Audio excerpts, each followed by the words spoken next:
wasn't all peachy keen for me. Teased in high school, pancake ass, all that fun stuff. Then I became obsessed. Okay. A little bit obsessed because I started bodybuilding and I had to be extremely conscious of my shape, right? When in bodybuilding, you're being judged up there on a stage for your physique. So naturally, every single muscle on my body that I could possibly decode to figure out exactly how I needed to grow it, that became my obsession. I was not just content with like a workout or doing any workout. It was like, I need to figure out the best exercises for whatever particular body part I was focused on. And most of the time, it has been glutes. Okay. So I've taken a multitude of courses and workshops and studied different methods that different glute gurus have and sort of disseminated all that information. Plus, I have been through hundreds of programs myself in almost 20 years and have written hundreds of programs for women in the same stretch of time as well. So there's so much more to glute training than I can cover in this podcast, but I'm going to go over a solid foundation of things that I see often overlooked by most women when it comes to training their lower half. And if you're wanting to change the shape of your body, these are some things that you have to understand as a foundation before you walk into the gym. It's not to overwhelm you, but it's to equip you so you're not wasting your time, right? No one wants to be just spinning their wheels in the gym. So, the first thing is that most people do not realize there are 3 muscles that actually make up your glutes, okay? Your glute max is the biggest one, right? So it is the biggest, juiciest, hardiest muscle of the glute, and it is the largest. So a lot of people don't know that. They're like, well, yeah, I have a big butt. And I'm like, okay, well, that muscle, whether it's covered in fat or not, is still one of the largest muscle groups in the body. So we hear often a lot of women don't know what they're doing. They just go in, they kind of will do a machine, or they are like, sort of cherry picking from influencers or Google or Pinterest or something like that. And so they're not sure, like, am I doing this in the right order? Am I doing the right amount of sets and reps and things like that? Now, when it comes to training the glute max, right? The biggest muscle, the one that makes the biggest impact in the shape of your glutes, you want to think of exercises that are more of a compound movement, which means you're moving more than one joint at one time. There are multiple muscles moving, but the main muscle is going to be the glute max. So things like hip thrusts are key. So hip thrusts, barbell bridges, things like that. And oftentimes people stop there. They're like, oh yeah, I did my hip thrust. That's great. I did my glute training. Well, it's great, but it's not the end all be all, because then we get into a little more particulars, right? The hip thrust, you're training the glute at the end range of motion at the top, right? Now, it is also a good idea if you're trying to get 3D glutes to also train the glute max at the bottom range of a movement. So the hip thrust and the hip bridge are going to be at the top end, and the other exercises that are going to hit where the glute is contracted at the lower end are going to be things like sumo squats. You've got lunges, things like that, where the glute is stretched and taxed at that lowering phase of the movement. Also, RDLs will fall in there as well. So those are the big meatier movements that you're going to want to use for the glute max, okay, the big meaty muscle.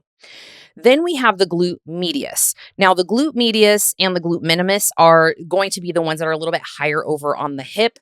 And you can attribute those to giving you that nice, like, booty shelf that a lot of us are, dying to get when you're in that side selfie pose or whatever, that nice little curve of your glutes. Now, I spend a lot of time crafting programs for women to specifically target this area, because in bodybuilding, this is one area that is often overlooked by a lot of people when it comes to training. So when you're in a lineup of women who are in, bikinis, and you are not training your glute med and your glute min, it is obvious in some poses, particularly like the back pose and the side pose. It's, you're going to hear from judges, you need to build more of your upper glutes. Well, that's what you need to do. So why that this also applies to the everyday woman is because when you are trying to shape up your lower half, it doesn't matter if you want to compete or not. The same exercises still apply. The difference with a everyday woman who has no desire of competing and a competitor is simply going to be in the programming for the competitor that's going to be different. And it's mainly going to be diet and some other key factors when getting them like excessively lean for a show, right? So, when it comes to the glute medius, the other muscle you need to focus on, the exercises that you can include for that particular muscle to help you give you that shelf are going to be more lateral movements. Okay. So, I know all of you have seen, we call it the bad girl machine over at my studio because it's the one where you sit in, you don't want to make eye contact with anybody, your legs are going out and apart. It's whatever. I'm over it, but a lot of girls still get self-conscious on that. Totally understand that one. Those movements are going to help build and sculpt up that piece of the glute, right? That muscle, that piece, that chunk. And you can think the abductor machine, AKA the bad girl machine.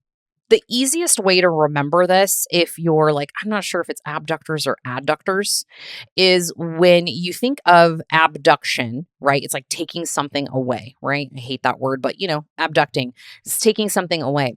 When you're sitting in the machine, your legs are moving away from your body. So that's just one key way to remember abductors versus adductors. Adductors are going to be inner thighs. Anyways, just a fun side note, had to geek out on you there.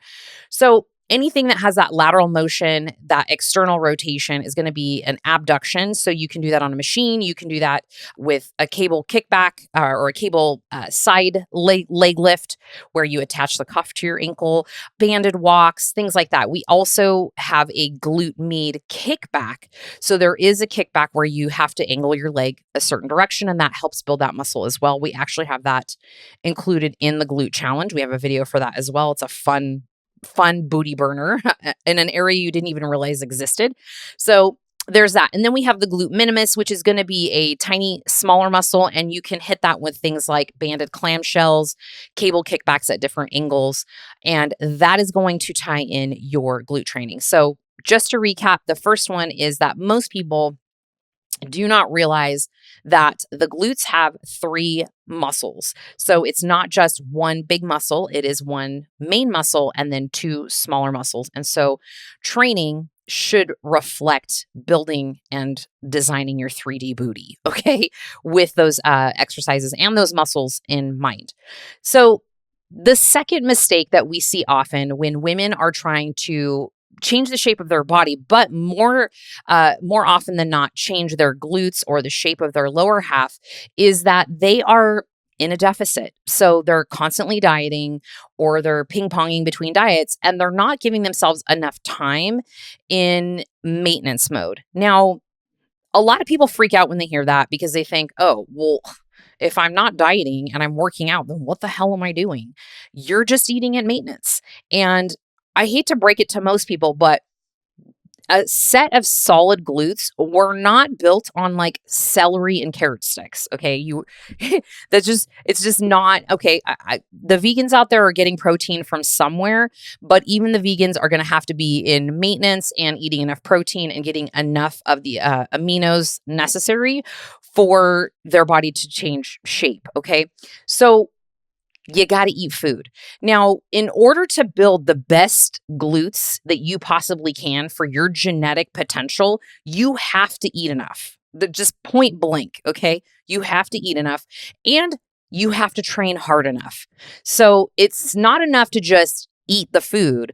It is also eat the food and also make sure that you are training in a fashion that is going to warrant glute growth, right? So AKA, you can't just do some booty band workouts and some body weighted workouts and think that you're going to make tremendous progress with your lower half.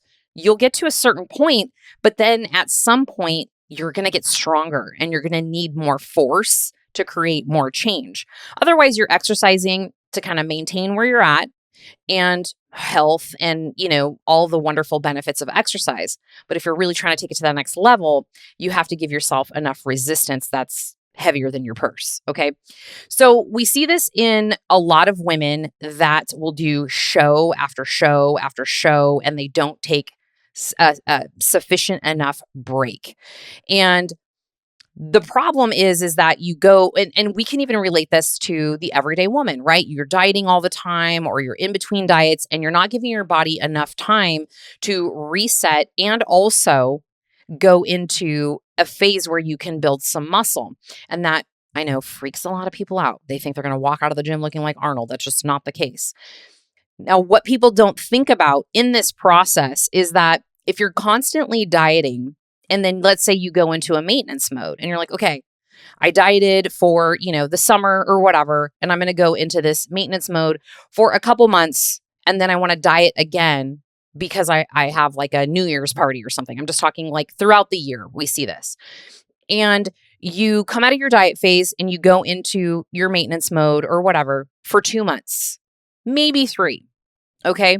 You cannot build a significant amount of muscle or make massive changes in just 3 months with weight training. It does take some time. And especially if you are a natural athlete or a natural person, you're not optimized by hormones or steroids. This is going to take a little bit longer. And the older you are, the longer it takes usually, and the harder it is. And if you are already putting yourself up against dieting with those facts, you're definitely going to struggle and not see much change.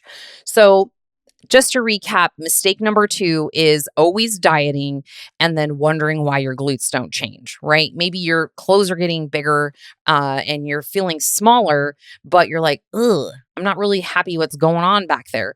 And a lot of times it's because you need to strap in and be patient and eat at a maintenance, so you maintain a body weight that is suitable for muscle growth. And that's going to be a little bit different for everybody, but I do recommend working with a coach for that if that's something you're finding you're struggling with. Okay. Okay. Number 3, the third thing that we see often when it comes to women struggling with seeing any changes in their lower half is we get a lot of women that want to go balls to the wall, right? They want to go hardcore. They want to do all the things, and they're throwing everything but the kitchen sink at their glute training program. Hi, I was that person. Like I said, when I became keen to the world of bodybuilding and how you could change your shape by lifting things in a certain fashion, in a certain order, I was flawed in my thinking in my early personal trainer days, probably like 15 years ago, and thinking I need to do all of the exercises. So I would do 5 to 6 days of training and I would do everything, right? And my body was destroyed. I wasn't seeing any like significant great progress. I was getting hurt often. I had like these nagging injuries and aches and pains. And we see that oftentimes. I also see this a lot in the bodybuilding community and that demographic. And I know because that's who I coach, and I've been coaching for many years, is when clients come to me and I give them a program, and if they're used to doing a lot, especially if you're used to doing like large group fitness classes or boot camp style classes, or, I'm not shitting on any of these, but something like an Orange Theory or whatever, they all have their place. But if this is something you're used to where you're doing a lot of exercises in an hour, it's the novelty of it, right? They're trying to keep you busy. They're trying to keep you moving. They're trying to get you sweating so you feel accomplished, and you are to a degree. However, if you're trying to change your body shape, you cannot do the same amount of volume that you would do in a group fitness class, right? Like 20 reps of all the things and throwing all the things, because you're using a lot lighter weight typically. So we do see this often, is that we give, I'll give a program to a new client or a new athlete and they're like, wait a minute, there's only 5 exercises on here. I'm like, yeah. And you should be dying while you're doing them a little bit. Okay. You should be puckering your butthole a little, because they should be challenging. It's not like I'm telling you to bebop around and throw yourself up and down on the floor and, run around the building and all those things.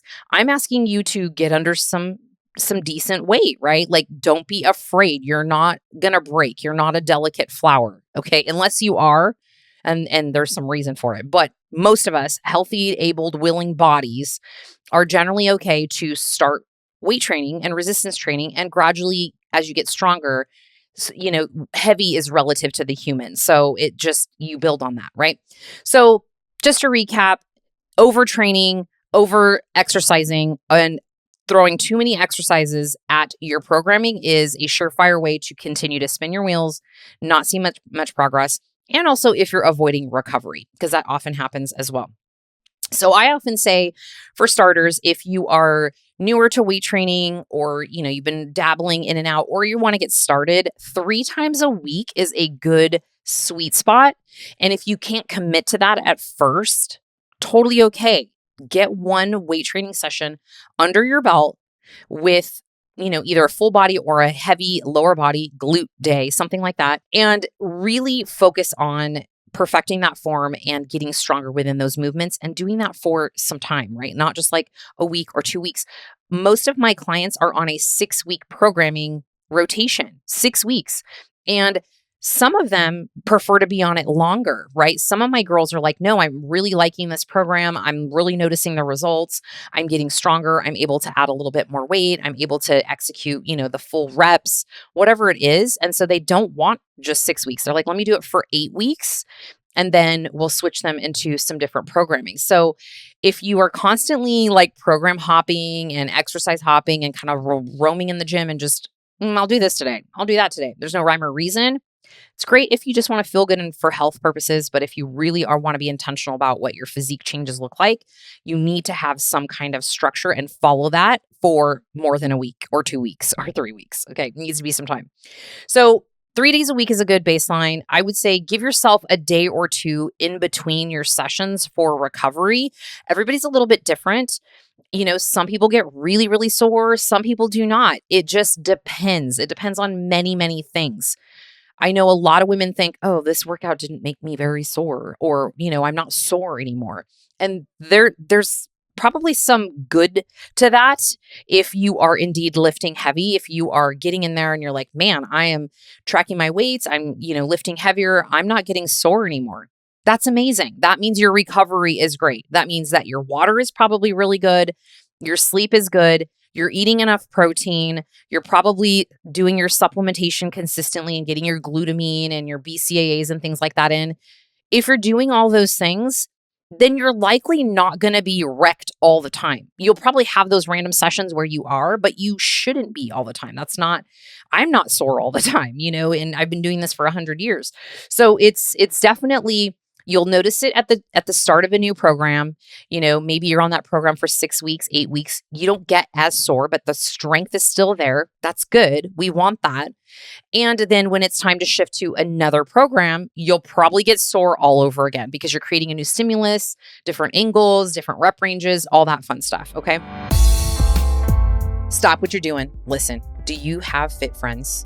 Are you needing fit friends? Do you want to be my fit friend? I have a Facebook group community called the Boss Bitch Besties Fitness Community. Super easy. You know what's going to happen there. I'm going to be popping in. I'm going to be sharing some fun tools, tips, and tactics, as well as doing lives and hosting free challenges and maybe some giveaways. I'd love to have you. Please come find me over on Facebook. Again, it is the Boss Bitch Besties Fitness Community. In case you forget, the link will be in the show notes. I will see you inside.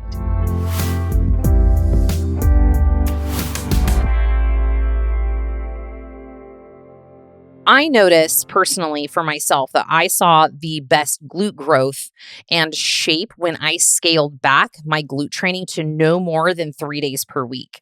I would say on average right now I'm doing 2, and I was doing like 5 at one point, right? It was a lot.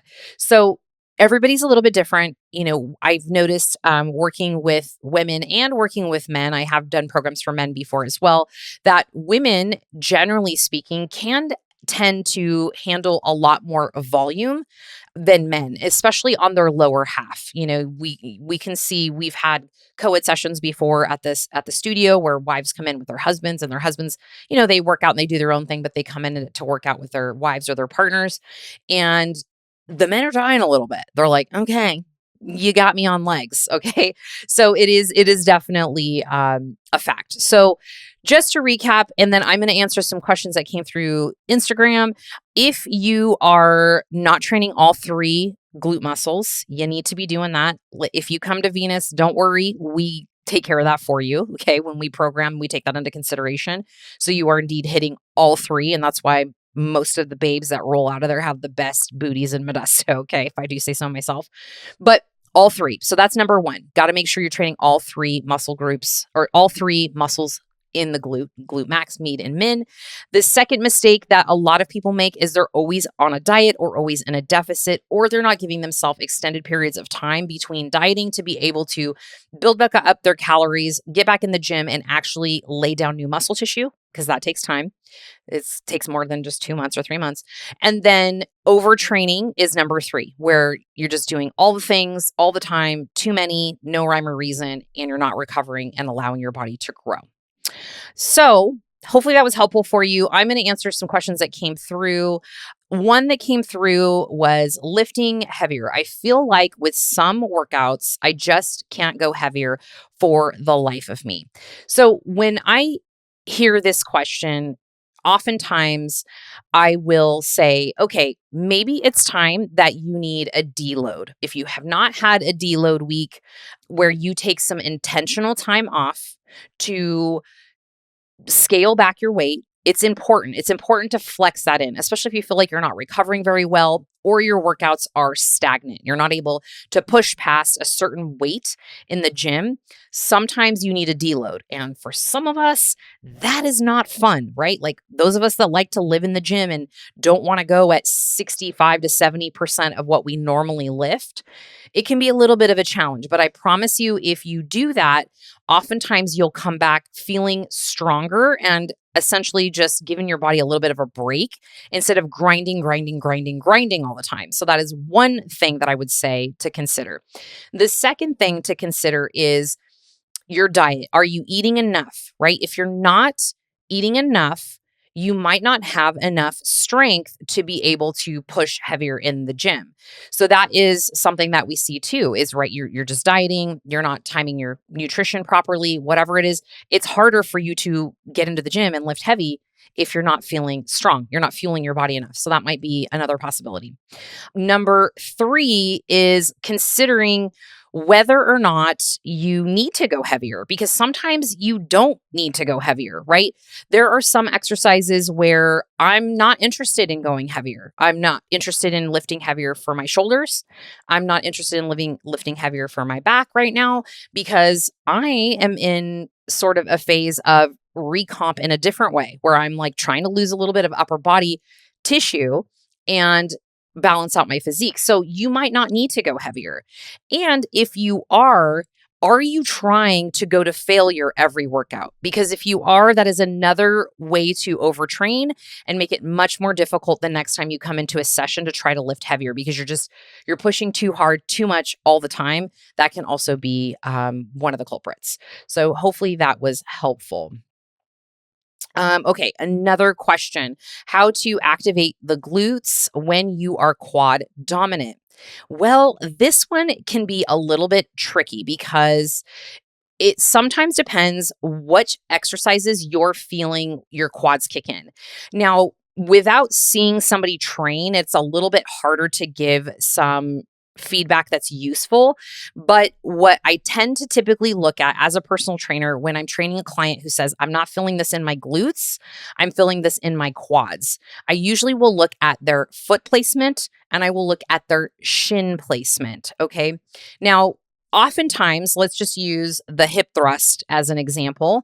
If your feet are too close to your glutes in a hip thrust, you're getting a lot of flex in your quad, right? There's a lot of flexion there.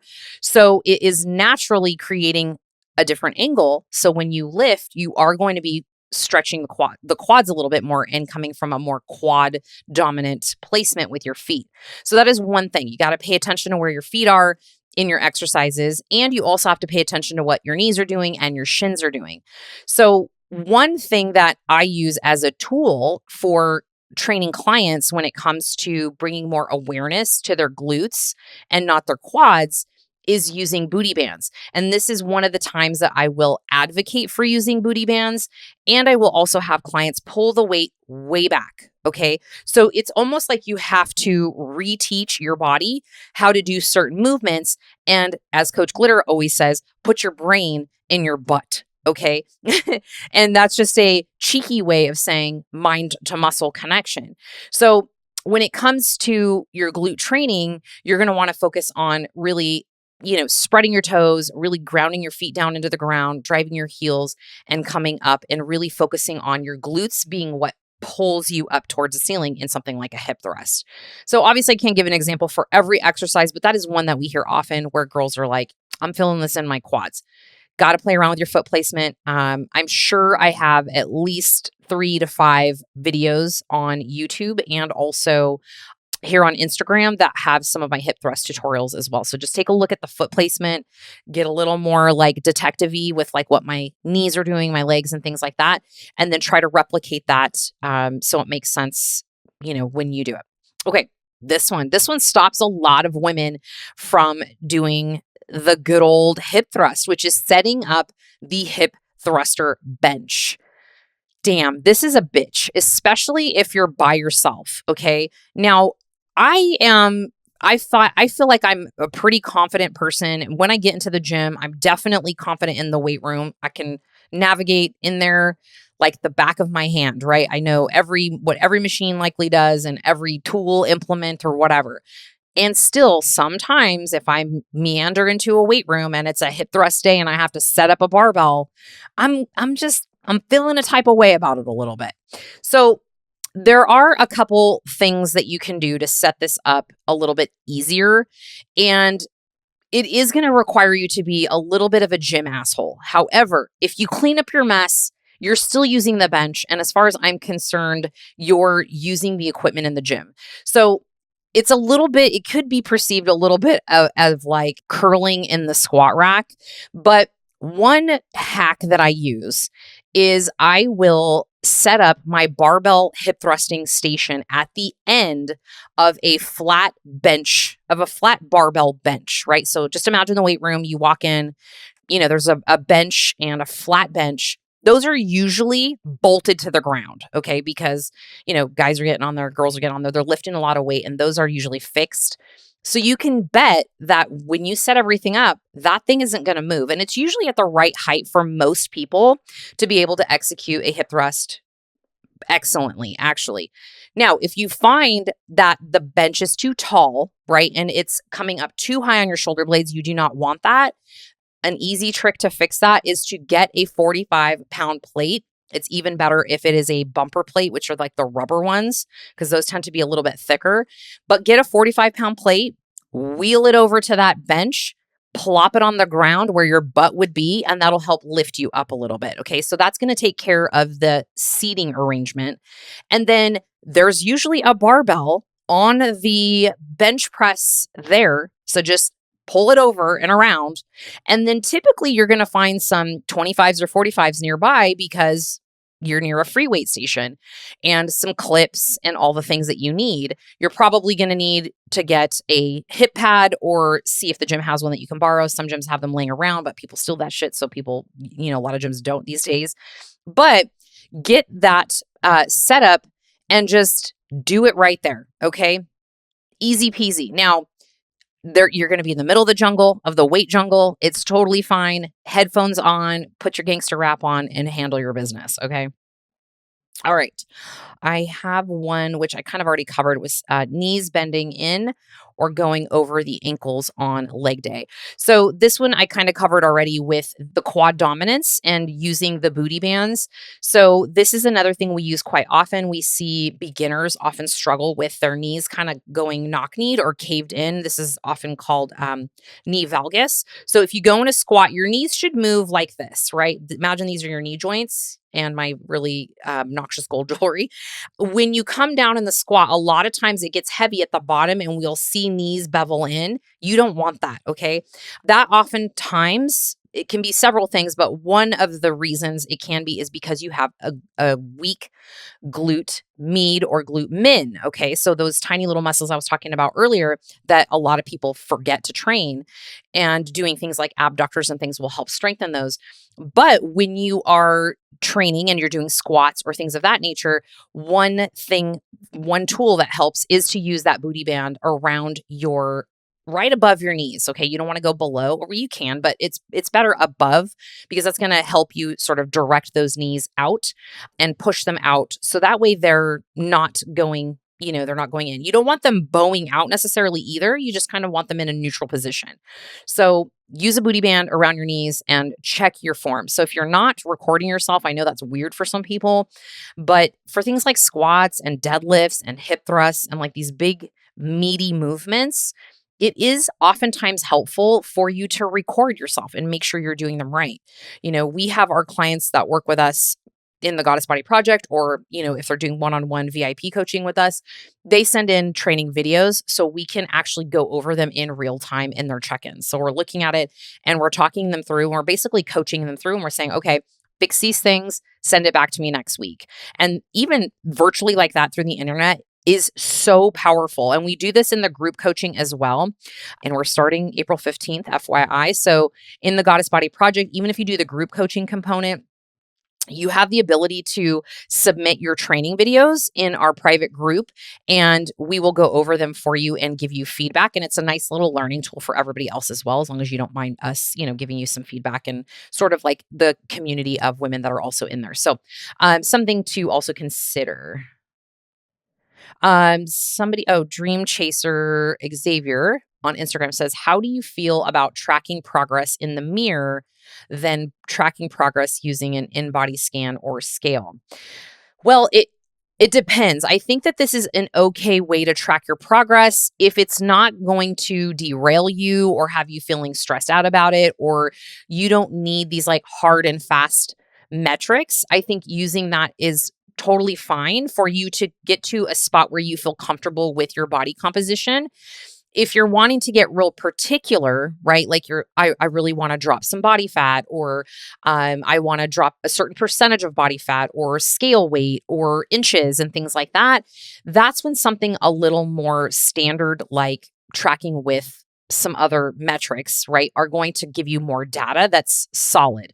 But I think that there is a place for some people where photos is just fine, as long as it doesn't discourage you and you quit and you're like, this isn't working, right? Because without knowing some like numbers, it is going to feel like a little bit of a guessing game, right? It's not my favorite as a coach, so that I can help you sort of get to a destination, but it's not impossible to use photos. I always often tell this story about a client of mine who this was probably, I don't know, 10 years ago. We used to run a program called Goddess Body University. And the Goddess Body Project is sort of the evolution of that. But this was like when it was in its infancy, 10 plus years ago. And I had a client, Kim, who she was a small, petite person. But she didn't really, work out or weight train or any of that very often. And she definitely was not focusing on her diet at all. And she went through the 12-week program and she lost 5 pounds. Okay. Again, wasn't a very large bodied person. She didn't have, a significant amount of body fat or scale weight to lose in general. But the photos are so significant that it looks like it could be 15 pounds, right? So I get what you're saying. And I think there is some validity to being able to use progress photos, but also it really just depends on the person. So hopefully I answered that in a fantastic word salad for you. So that is it, my friends. That was all the questions I had. I had another one that was just questioning whether or not you're doing it right with exercises. And this is normal, right? This is totally normal, especially if it's not something that you were with a trainer for, somebody's taught you how to do, you're kind of going at it on your own. I would say my tips for that is, if you cannot budget in to work with a personal trainer, because I realize that for some people that's a total luxury, and I get that because I was definitely there at one point too. But if you can't budget for a personal trainer, I would say at least try to budget in for a program that you can follow that has exercises and demonstrations that you can watch and try to copy them as best as you can, right? That's the best you're going to be able to do with what you have. Otherwise, if you can budget in for your health and fitness goals, for your longevity, for your wellness, some time with a personal trainer, even if it's once per week. Some people think, oh, like once per week isn't going to do anything. Well, once per week is going to be more than what a lot of people are already doing. And it's also going to teach you so much. Like you're going to learn so much about your body, about what your body can do, about how to do things properly, how to not do things, how to not hurt yourself. There's a lot involved when it comes to exercise in general. But when it comes to weight training, you know, if you are doing this all self-led, it can feel very frustrating and like a slow process. So finding somebody that knows what they're doing and you can follow their plan, and then you know you're doing it right. And if you can budget it in, find a coach that can give you real-time feedback, right? So again, training audits are super important piece of our coaching with the clients that we don't see in the flesh. So it's something that definitely goes a long way, even online. So that is it, my friends. I will see you on the next video or the next podcast.